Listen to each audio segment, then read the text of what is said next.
اس نے جلدی سے بات کو سنبھالا اور بولی، چوانا صاحب اس میں ملازمین کا کیا قصور ہے؟ انہوں نے تو میرے حکم پر پانی پھینکا تھا، خطا کار تو میں ہوں، آپ جو چاہیں مجھے سزا دے سکتے ہیں۔ یہ سنتے ہی چوانا صاحب جھاگ کی طرح بیٹھ گئے، ان کے چہرے پر مسکراہٹ اور پیار پھیل گیا اور وہ بڑی محبت سے بولے، آپ تو ہمیں گولی بھی مار دینے کا حکم دیں تو ہم اف نہیں کریں گے۔ چلو اوئے دفع ہو جاؤ سارے۔ انہوں نے پاؤں پڑے ملازم کو ٹھوکر ماری اور چوانی کی طرف محبت پاش نظروں سے دیکھتے ہوئے بولے، براہ کرم پانی پھینکوانے سے پہلے مکمل تصدیق کر لیا کریں کہ کیا ہم واقعی دورے کی کیفیت میں ہیں۔ چوانی نے سپاٹ لہجے میں کہا، معاف کرنے کا شکریہ، آئندہ خیال رکھوں گی۔ یہ کہہ کر وہ واپس مڑ گئی۔ ملازمین دم دبا کر بھاگ گئے تھے اور اب کمرے میں اکیلے بھیگے ہوئے چوانا صاحب کھڑے تھے اور سامنے راہداری میں بھیگی بلی بنا کھڑا تھا۔ چوانا صاحب نے قہر آلود نظروں سے میری طرف دیکھا، اپنے چہرے سے پانی صاف کیا اور چھوٹے چھوٹے قدم اٹھاتے ہوئے میری طرف بڑھے۔ میں شرمندگی اور خوف سے زمین میں گڑا جا رہا تھا۔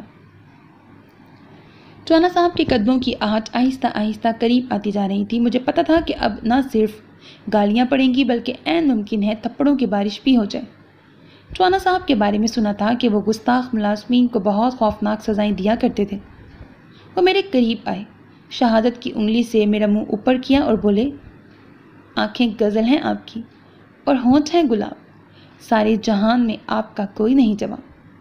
امی جی، میں نے فلک شگاف چیخ ماری اور جمپ لگا کر بھاگا۔ ملازمین پھر سے اکٹھے ہو گئے، پانی پھینکو، چوانا صاحب کو دورہ پڑ گیا ہے۔ میں چلایا لیکن کوئی بھی میری بات ماننے کو تیار نہ ہوا۔ وہ پہلے ہی میرے جھوٹ کے نتیجے میں مرتے مرتے بچے تھے۔ میں قسمیں کھا کھا کر انہیں یقین دلا رہا تھا کہ چوانا صاحب کو دورہ پڑ چکا ہے، لیکن وہ کیسے یقین کر لیتے کیونکہ چوانا صاحب تو وہیں پر کھڑے مجھے گھور رہے تھے۔ اسے پکڑ لو، چوانا صاحب گرجے اور ملازمین تیر کی طرح میری طرف لپکے اور 1 منٹ میں مجھے چاروں طرف سے جکڑ لیا۔ چوانا صاحب کی آنکھوں میں خون اترا ہوا تھا۔ انہوں نے خوفناک لہجے میں میری طرف قدم بڑھائے اور پاس آ کر گرائے، آج میں تمہیں اس بدتمیزی کی ایسی سزا دوں گا کہ جس کو پتہ چلے گا وہ خوف کے مارے ساری زندگی سو نہیں سکے گا۔ اوئے شیرے، میری زنجیر لاؤ۔ شیرا اندر کی طرف دوڑا، مجھ پر تشنج طاری ہو گیا۔ معاف کر دیں چوانا صاحب، معاف کر دیں، مجھ سے بھول ہو گئی۔ بھول تم سے نہیں، مجھ سے ہوئی جو تم پر اعتبار کیا۔ آج کی تاریخ چوانے کا انوکھا انتقام دیکھے گی۔ میری آنکھوں کے آگے موت کے سائے رقص کرنے لگے۔ چوانا صاحب کا لہجہ بتا رہا تھا کہ وہ جو کچھ کہہ رہے ہیں اس پر عمل بھی کر گزریں گے۔ میں کانپتے ہوئے ان کے قدموں میں گر گیا۔ خدا کے لیے مجھے بخش دیں، میں آئندہ یہاں نظر بھی نہیں آؤں گا، آج کی دہاڑی بھی نہیں لوں گا، خدا کے لیے مجھے معاف کر دیں۔ چوانا صاحب نے میری بات سنی انسنی کرتے ہوئے دوبارہ دھاڑ لگائی، زنجیر کیوں نہیں لائے ابھی تک؟ شیرا پھولے پھولے سانس کے ساتھ برآمد ہوا۔ اس کے ہاتھ میں لوہے کی موٹی سی زنجیر تھی۔ میرا دماغ سائیں سائیں کرنے لگا۔ میں نے سیاستدانوں کے انتقام کے کئی قصے سن رکھے تھے اور یقیناً اب میں بھی ان میں سے کسی ایک کا شکار ہونے والا تھا۔ مجھے حیرت تھی کہ میری اتنی چیخوں کے باوجود جانی اندر نہیں آیا تھا۔ غالباً چوانا صاحب کے حکم کے بغیر کسی ورکر کو اندر آنے کی اجازت نہیں تھی۔ شیرے نے زنجیر چوانا صاحب کے سامنے کر دی۔ چوانا صاحب نے ایک نظر زنجیر کو دیکھا، پھر خوفناک لہجے میں بولے، اس زنجیر کا ایک سرا میرے پاؤں سے باندھ دو اور دوسرا میرے ہاتھ میں دے دو۔ میں گشی کے قریب پہنچ گیا۔ مجھے صاف لگ رہا تھا کہ میرے سارے خواب موت کا شکار ہونے والے ہیں۔ ابھی تو میں نے زندگی میں بہت سے اہم کام کرنے تھے۔ ابھی تو ہمسایوں کی لڑکی کے رکے کا جواب بھی دینا تھا۔ ابھی تو موچی سے ہوائی چپل بھی واپس لینی تھی۔ ابھی تو صحن والے نلکے کی بوکی بھی بدلوانی تھی۔ ابھی تو پچھلے ہفتے والے خواب کا بقیہ حصہ بھی دیکھنا تھا۔ ابھی تو بسنت بھی منانی تھی۔ ابھی تو خوابوں کے لڑکوں کے ساتھ باندر کلا بھی کھیلنا تھا۔ ابھی تو اپنے ہاتھ بھی پیلے کرنے تھے۔ ابھی تو بہت کچھ کرنا تھا، بہت کچھ۔ میری آنکھیں آنسوؤں سے بھر گئیں۔ تمہاری کوئی آخری خواہش؟ کمرے میں چوانا صاحب کی آواز گونجی۔ ہاں جی، میں منمنایا۔ کیا؟ وہ بولے، مجھے چھوڑ دیں۔ میں نے ہاتھ جوڑے۔ چوانا صاحب نے نفی میں سر ہلایا اور ملازمین کی طرف دیکھتے ہوئے بولے، صرف 2 بندے اس کو پکڑے رکھیں، باقی پیچھے پیچھے ہٹ جائیں۔